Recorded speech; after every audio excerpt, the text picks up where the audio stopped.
Dunia tidak runtuh dalam satu malam, tetapi perlahan dilucuti dari keberkahannya. Hujan ditahan, perut dibiarkan lapar, iman diuji tanpa ampun. Hingga manusia, dalam keputusasaan terdalamnya, menyambut penyelamat palsu sebagai harapan terakhir. Dari sanalah rangkaian peristiwa akhir zaman bergerak tanpa bisa dihentikan. Menyingkap siapa yang bertahan dalam kebenaran dan siapa yang menjual keyakinannya demi sepotong keselamatan. Tidak ada pengumuman dari langit ketika semuanya dimulai. Tidak ada suara sangkakala, tidak ada cahaya membelah awan. Dunia memasuki fase paling menentukan dalam sejarahnya dengan cara yang nyaris tidak disadari. Manusia tetap menjalani hidup seperti biasa, bekerja, berdagang, berdebat, dan berlomba mengejar kenikmatan. Namun pada saat yang sama, sebuah ketetapan agung telah berjalan. Ketetapan yang akan menguji bukan hanya ketahanan tubuh, tetapi kejujuran iman. Pada tahun pertama, perubahan itu datang perlahan, hampir lembut. Hujan masih turun, tetapi tidak serajin sebelumnya. Awan sering berlalu tanpa meninggalkan air. Para petani mulai mengeluh tentang hasil panen yang berkurang, namun masih bisa ditoleransi. Sepertiga hujan ditahan, sepertiga tumbuhan kehilangan daya hidupnya.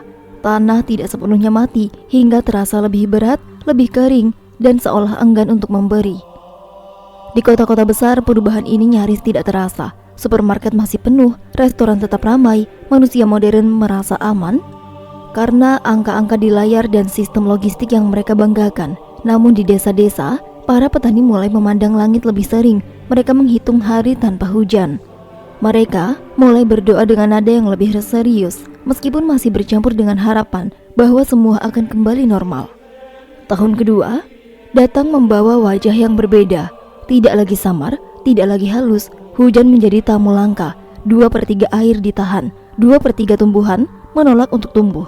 Beberapa ladang berubah warna lebih cepat dari biasanya. Padi tidak berisi, gandum tidak menguning dengan sempurna, buah-buahan pun gugur sebelum matang. Kelaparan mulai menjalar seperti penyakit yang tidak terlihat. Harga pangan melonjak, negara-negara saling menyalahkan. Para ahli berdebat di layar kaca, mencari istilah ilmiah untuk menjelaskan apa yang terjadi.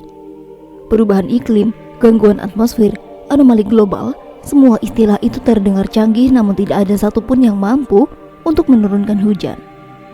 Peternakan kehilangan rumput, sapi dan kambing kurus, tulang-tulang mereka menonjol, susu menjadi langka, anak-anak menangis bukan karena mainan, tapi karena lapar. Di banyak tempat, manusia mulai menyadari bahwa persediaan bukan jaminan, dan teknologi juga bukan penyelamat yang mutlak. Beberapa masjid, gereja, dan rumah ibadah kembali ramai, namun doa-doa yang dipanjatkan memiliki rasa yang berbeda. Ada doa yang lahir dari kesadaran, ada pula yang lahir dari kepanikan. Tidak semua air mata mengandung keikhlasan. Sebagian hanyalah jeritan manusia yang tidak siap kehilangan kenyamanan. Langit tetap menahan diri. Lalu datanglah tahun ketiga, tahun yang mengubah wajah dunia selamanya. Tidak ada hujan sama sekali, tidak setetes pun. Langit seakan tertutup rapat, awan menghilang atau hadir tanpa membawa apapun. Sungai-sungai besar yang selama ribuan tahun menjadi urat nadi peradaban, kini harus menyusut menjadi aliran kecil, lalu lenyap. Danau berubah menjadi hamparan tanah yang retak, memantulkan matahari seperti cermin penderitaan. Bumi menahan seluruh tumbuhannya, tidak ada yang tumbuh kecuali yang telah ditentukan Allah untuk bertahan. Pohon-pohon mati berdiri seperti kerangka, padang rumput berubah menjadi debu, hewan-hewan mati bergelimpangan. Bau kematian juga menyebar di udara, bercampur dengan keheningan yang mencekam. Manusia mulai kehilangan jati dirinya. Ketika lapar menjadi raja, moral menjadi tawanan, persaudaraan runtuh. Tangan-tangan yang dahulu berjabat kini saling mencengkram. Negara-negara kini berperang bukan karena kehormatan, tapi karena air. Kota-kota berubah menjadi tempat perebutan sisa kehidupan. Teknologi tercanggih pun tidak berdaya tanpa setetes air. Mesin-mesin berhenti. Beberapa pabrik telah mati. Uang kehilangan makna ketika makanan tidak bisa dibeli. Dunia modern runtuh oleh sesuatu yang paling besar, yaitu ketiadaan hujan. Di saat itulah wajah asli manusia terungkap. Ada yang semakin dekat kepada Allah, menguatkan iman meskipun tubuh mereka melemah. Mereka bertahan dengan tasbih, dengan kesabaran, bahwa semua ini memiliki akhir. Namun ada pula yang memilih jalan lain, jalan yang lebih cepat, lebih mudah dan lebih menyesatkan. Bisikan kini mulai menyebar, cerita-cerita aneh beredar di mulut ke mulut tentang seseorang yang mampu menurunkan hujan di wilayah tertentu, tentang tanah yang kembali subur hanya karena kehadirannya, tentang solusi instan di tengah keputusasaan global. Awalnya hanya desas-desus, namun di dunia yang lapar, harapan sekecil apapun akan tumbuh dengan cepat, terlebih ketika manusia telah kehilangan kesabaran untuk menunggu pertolongan dari langit. Fase inilah yang akan menyeimbangkan iman diuji dengan cara yang paling telanjang. Siapa yang tetap percaya meskipun tidak diberi, dan siapa yang bersedia menjual keyakinannya demi sepotong roti. 3 tahun paceklik bukan sekedar bencana alam, melainkan pemisah antara hati yang tunduk dan hati yang memberontak. Langit telah menunaikan ketetapannya, bumi telah memperlihatkan keterbatasannya, dan manusia dalam kondisi paling rapuh sepanjang sejarah sedang bersiap tanpa mereka sadari untuk menyambut fitnah terbesar yang pernah ada. Karena setelah dunia dikosongkan dari harapan, penyesatan akan datang dengan wajah penyelamat. Dan cerita besar itu baru saja dimulai. Dunia yang lapar adalah dunia yang mudah percaya. Ketika perut kosong dan harapan menipis, manusia tidak lagi bertanya dari mana sebuah keajaiban berasal. Yang penting bagi mereka hanyalah satu hal, yaitu bertahan hidup. Inilah celah yang paling berbahaya dalam sejarah umat manusia, celah yang terbuka lebar setelah 3 tahun langit menutup pintunya. Awalnya kabar itu terdengar seperti dongeng. Di sebuah wilayah yang tidak disebutkan dengan jelas, hujan dikabarkan turun tiba-tiba. Tanah yang mati kembali menghijau, hewan ternak yang tersisa menjadi gemuk dalam waktu yang singkat. Orang-orang yang kelaparan di daerah tersebut kembali tersenyum. Berita tersebut menyebar dengan cepat, melintasi batas negara dan bahasa. Dibawa oleh media, diperkuat oleh gambar dan rekaman yang tampak nyata. Manusia yang sudah lama tidak melihat hujan menatap layar dengan mata berkaca-kaca. Sebagian menangis, sebagian marah, sebagian lagi mulai bertanya-tanya, mengapa di sana bisa, sementara di tempat lain tidak? Siapa yang berada di balik semua itu? Nama itu mulai disebut-sebut, perlahan namun pasti. Sosok yang tidak biasa, seorang figur yang hadir tepat ketika dunia berada di ambang kehancuran. Ia tidak datang dengan pasukan bersenjata, melainkan dengan janji.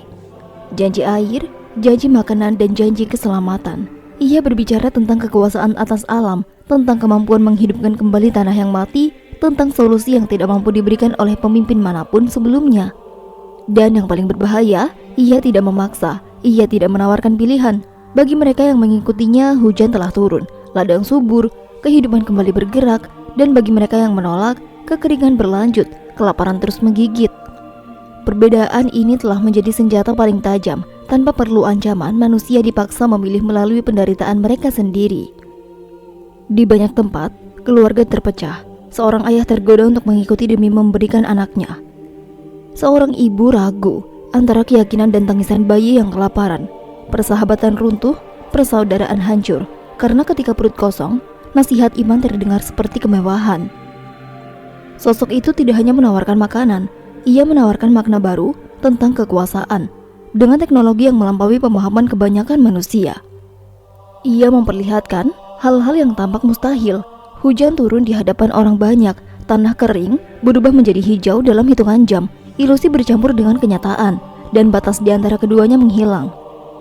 Lebih dari itu, ia memainkan emosi terdalam manusia. Ia mendatangi orang-orang yang kehilangan orang tercinta selama masa paceklik tersebut. Ia memanggil nama-nama yang dirindukan, dan ketika sosok yang menyerupai orang itu muncul, menangis dan berbicara, hati manusia runtuh. Mereka tidak lagi berpikir tentang kebenaran, hanya tentang rindu yang terobati.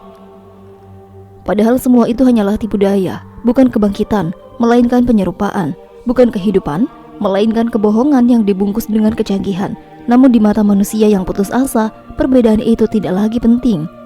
Dalam waktu singkat, pengaruhnya menyebar ke seluruh penjuru bumi. Informasi bergerak lebih cepat dari sebelumnya. Dunia yang sudah terkoneksi kini menjadi ladang subur bagi penyesatan massal. Setiap layar menjadi mimbar, setiap rekaman menjadi bukti palsu, dan setiap keajaiban yang ditampilkan telah memperkuat satu pesan berbahaya, bahwa hanya Dia yang mampu menyelamatkan manusia. Ia tidak langsung mengaku sebagai Tuhan, tidak pada awalnya. Ia membiarkan manusia sendiri yang menyimpulkan. Ia memahami bahwa keyakinan yang lahir dari rasa butuh jauh lebih kuat daripada paksaan. Sedikit demi sedikit, kalimat-kalimatnya pun berubah. Dari "aku diberi kemampuan" menjadi "aku memiliki kekuasaan". Dari "aku bisa menolong" kini menjadi tanpa aku, kalian binasa. Disinilah iman diuji dengan cara yang paling kejam.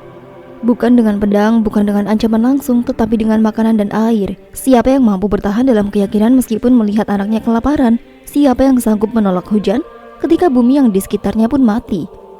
Namun tidak semuanya tunduk. Ada segelintir manusia yang tetap berdiri tegak. Mereka kurus, mereka lemah, tetapi hati mereka kokoh. Mereka mengingat peringatan Nabi. Mereka tahu bahwa keajaiban bukan selalu tanda kebenaran. Mereka memilih lapar daripada menyerahkan tauhid. Kelompok kecil ini berpindah-pindah, bersembunyi, saling menguatkan. Mereka hidup dengan sangat sederhana, berbagi apapun yang tersisa. Doa mereka tidak panjang, tetapi jujur. Mereka tidak meminta dunia kembali seperti semula, hanya meminta agar iman tidak dirampas. Sementara itu, dunia di luar kelompok kecil itu telah berubah drastis. Nilai-nilai lama runtuh, kebenaran diukur dari manfaat instan. Iman ditukar dengan kenyang. Manusia tidak lagi bertanya siapa yang mereka sembah, selama sesembahan itu memberikan mereka hidup. Dan di puncak pengaruhnya, sosok itu mulai menampakkan wajah aslinya. Beberapa klaim yang dulu samar kini diucapkan dengan jelas.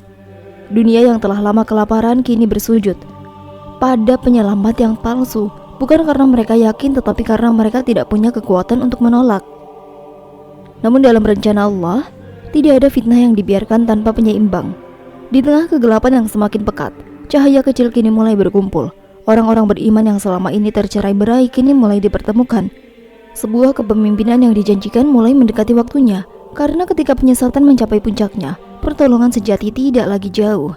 Dan di tanah suci langkah-langkah takdir kini sedang disusun untuk menghadirkan harapan baru bagi dunia yang hampir kehilangan jiwanya. Ketika dunia nyaris sepenuhnya tenggelam dalam tipu daya, harapan tidak datang dengan gemuruh. Ia hadir diam-diam, seperti fajar yang menyusup seperti sebelum matahari terbit.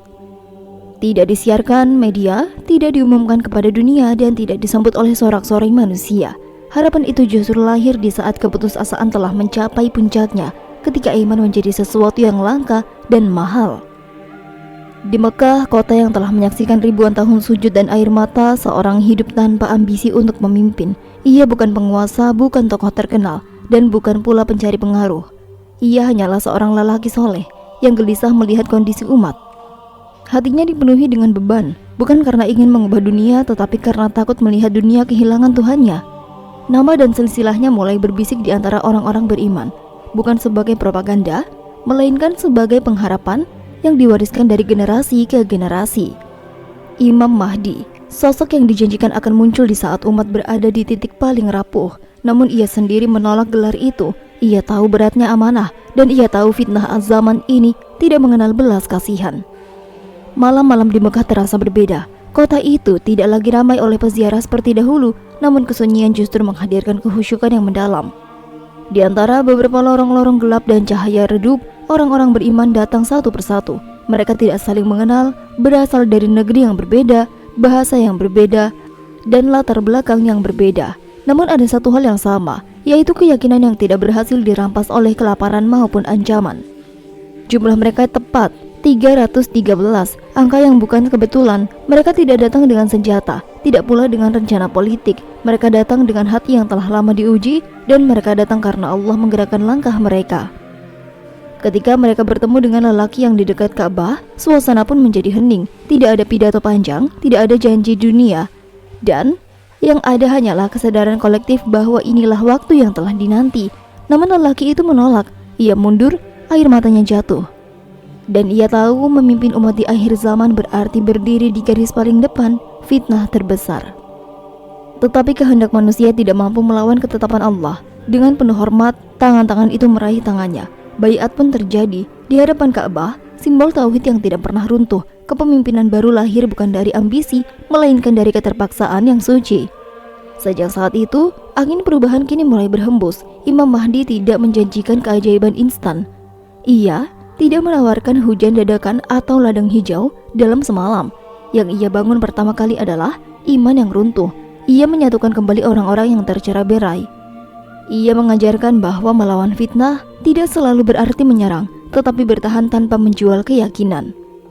Pasukannya kecil jika dibandingkan dengan pengikut penyelamat palsu, namun mereka memiliki sesuatu yang jauh lebih kuat, yaitu kejelasan tujuan. Mereka tidak berjuang demi kekuasaan, melainkan demi menjaga kalimat tauhid tetap hidup di dunia yang ingin menguburnya. Dengan kecerdasan dan hikmah, Imam Mahdi memahami bahwa fitnah zaman ini tidak bisa dibawa dan tidak bisa dilawan dengan cara yang lama. Dajjal, penipu besar itu, telah menguasai informasi, ilusi, dan ketakutan manusia. Maka umat beriman pun harus cerdas. Mereka memanfaatkan teknologi tanpa tunduk padanya. Mereka menyebarkan kebenaran dengan hati-hati, menolong sesama tanpa menarik perhatian, dan membangun jaringan iman yang tidak mudah untuk dipatahkan. Di berbagai belahan dunia, orang-orang beriman yang hampir menyerah kembali menemukan alasan untuk bertahan. Kabar tentang kepemimpinan yang adil menyebar seperti api kecil di tengah gelap, tidak membakar tetapi menghangatkan, tidak menyilaukan tetapi memberikan arah. Namun perlawanan ini tidak luput dari perhatian Dajjal. Ia merasakan ancaman bukan karena kekuatan fisik, melainkan karena keberadaan Imam Mahdi menggugurkan narasi terbesarnya, bahwa tidak ada harapan selain dirinya. Maka tekanan pun ditingkatkan. Pengikut Imam Mahdi diburu, difitnah dan disudutkan. Dunia semakin terisolasi antara kenyang dan menyesatkan, dan lapar yang beriman. Di tengah tekanan itu, Imam Mahdi tetap teguh. Ia tidak terburu-buru untuk menyerang. Ia tahu bahwa pertempuran sejati belum tiba. Tugasnya adalah menjaga umat tetap berdiri hingga pertolongan yang lebih besar turun. Ia mempersiapkan umat bukan hanya untuk bertahan hidup, tetapi untuk menyambut fase akhir dari skenario ilahi. Malam-malam kembali dipenuhi dengan doa. Bukan doa yang untuk meminta dunia kembali nyaman, tetapi doa agar hati tetap lurus. Orang-orang beriman kini mulai memahami bahwa kemenangan tidak selalu memang berarti menang secara kasat mata. Kadang kemenangan adalah tidak terseret arus, tidak tunduk meskipun dunia kini memaksa. Dan di balik semua itu, langit tidak pernah diam. Ketika bumi berguncang oleh fitnah, keputusan lainnya telah ditetapkan. Sosok yang selama ini ditunggu bukan hanya soal umat Islam, tetapi oleh seluruh sejarah manusia bersiap untuk turun. Seseorang yang tidak datang membawa agama baru, tetapi mengembalikan manusia pada kebenaran yang lama dilupakan. Imam Mahdi hanyalah pembuka jalan. Cahaya sejati belum sepenuhnya terbit, karena setelah manusia diuji dengan kelaparan, ditipu dengan keajaiban palsu, dan dikuatkan kembali dengan kepemimpinan iman, saatnya dunia menyaksikan akhir dari kebohongan terbesar. Pada saat dunia merasa telah melihat segala bentuk keajaiban, langit kembali membuka rahasia terbesarnya. Bukan dengan gemuruh petir atau dentuman yang memakakan, melainkan dengan kehadiran yang membuat seluruh kebohongan tampak runtuh. Ketika fitnah mencapai puncaknya dan manusia hampir sepenuhnya kehilangan kemampuan membedakan kebenaran, ketetapan Allah turun dalam wujud yang telah lama dijanjikan. Di timur Damaskus, pada sebuah pagi yang sunyi namun syarat dengan ketegangan, langit terlihat berbeda. Udara terasa berat, seolah alam sendiri menahan napas. Orang-orang beriman yang tersisa merasakan getaran di dada mereka, sebuah firasat yang tidak mampu dijelaskan dengan kata-kata. Dan di menara putih itu, sosok mulia kini turun, yaitu Nabi Isa alaihi salam, putra Maryam, hamba Allah yang selama berabad-abad ditunggu kembalinya. Ia tidak turun sebagai figur asing, wajahnya dikenal oleh hati-hati yang jujur, meskipun mata manusia belum pernah menyaksikannya. Ia mengenakan dua lapis pakaian berwarna kemerahan. Rambutnya basah seolah baru saja disiram air. Meskipun hujan belum juga kembali turun ke bumi, setiap langkahnya membawa ketenangan, namun sekaligus mengguncang fondasi kebohongan yang telah dibangun dengan susah payah oleh Dajjal. Kabar turunnya Nabi Isa juga menyebar dengan cepat, yang tidak mampu dikendalikan. Tidak seperti keajaiban palsu yang selalu disertai dengan propaganda dan layar. Kehadiran ini justru menyebar melalui getaran iman.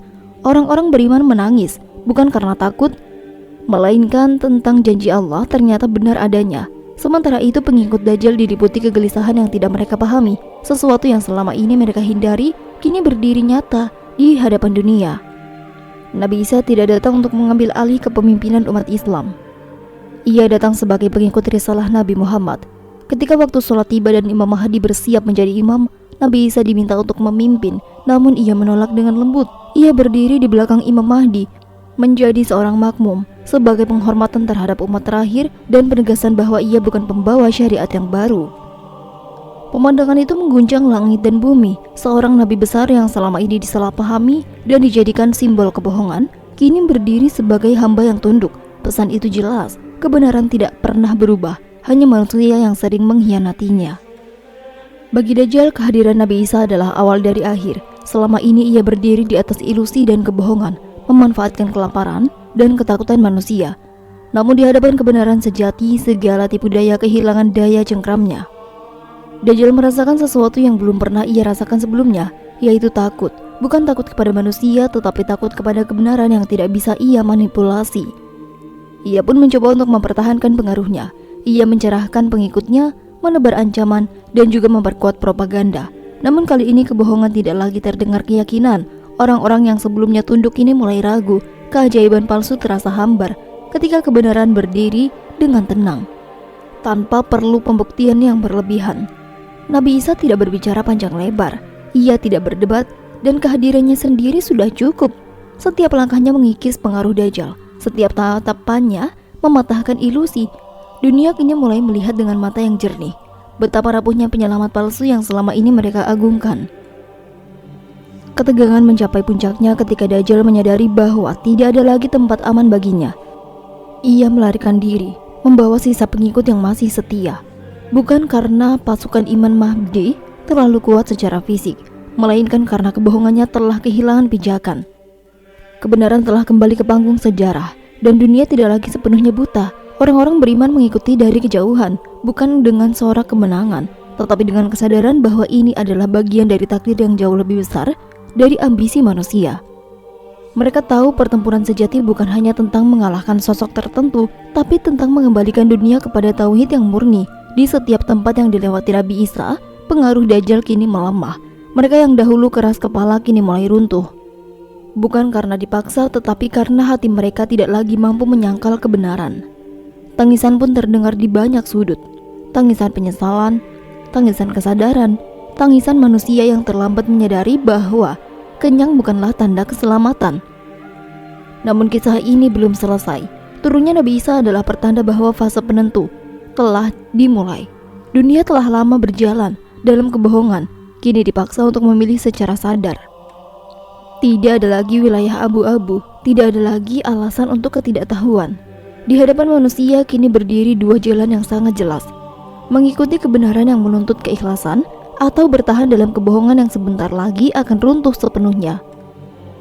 Dan Dajjal, sang penipu terbesar, sedang berlari menuju akhir yang telah ditetapkan baginya sejak awal penciptaan. Langit telah menurunkan jawaban terakhirnya. Bumi bersiap menyaksikan penutup dari fitnah terbesar sepanjang sejarah manusia. Pelarian itu tidak berlangsung lama. Meskipun terasa seperti bab terakhir dari sebuah drama panjang yang melelahkan dunia, Dajjal yang selama ini berdiri di atas kebohongan dan ketakutan, kini berlari bukan untuk menyerang, melainkan untuk menyelamatkan diri. Untuk pertama kalinya sejak ia menampakkan diri kepada manusia, ia tidak lagi dikelilingi oleh keyakinan palsu, tetapi oleh kegelisahan yang menggerogoti dari dalam. Setiap langkahnya menjauh dari pusat kekuasaannya terasa semakin berat. Pengikutnya menyusut, dan mereka yang dulu mengelilinginya dengan penuh keyakinan kini tercerai-berai, sebagian karena takut, sebagian karena mulai melihat kebenaran yang selama ini mereka tolak. Keajaiban yang dulu membuat manusia tunduk kini kehilangan daya pikat. Ilusi yang dahulu tampak nyata kini mulai retak, seperti cermin yang dihantam cahaya terlalu terang. Di belakangnya, Nabi Isa alaihi salam bergerak dengan ketenangan yang menggetarkan. Ia tidak berlari karena amarah, tidak pula dikuasai dendam. Ia melangkah dengan kepastian, seolah mengetahui bahwa akhir ini tidak bisa dihindari. Setiap jarak yang terpangkas bukan hasil kecepatan, melainkan hasil ketetapan Allah yang telah ditulis jauh sebelum dunia mengenal nama Dajjal. Imam Mahdi dan kaum beriman mengikuti dengan penuh kewaspadaan. Mereka tidak bersorak, tidak pula merasa menang sebelum waktunya. Mereka telah belajar dari pahitnya fitnah, bahwa kemenangan sejati tidak pernah lahir dari kesombongan. Hati mereka dipenuhi doa agar akhir ini menjadi penutup kebohongan, bukan awal dari fitnah yang lebih besar. Ketika rombongan itu mendekati wilayah Palestina, Dajjal semakin gelisah. Tubuhnya yang selama ini tampak kuat kini mulai menunjukkan tanda-tanda kehancuran, bukan karena luka tetapi karena kebenaran memiliki dampak yang tidak bisa ditahan oleh kebohongan. Ia mencoba untuk bersembunyi, mencoba mencari tempat yang aman, namun bumi seakan menolaknya. Gerbang Lut berdiri di depannya. Tempat itu bukan sekedar lokasi, melainkan titik akhir dari sebuah perjalanan yang menyesatkan. Ketika Dajjal menoleh dan melihat Nabi Isa mendekat, sesuatu yang belum pernah terjadi pun terjadi. Tubuhnya mulai melemah, meleleh, seperti garam yang tersentuh air. kekuatan yang selama ini ia banggakan runtuh seketika. Tatapan Nabi Isa bukan tatapan kebencian, melainkan tatapan kebenaran.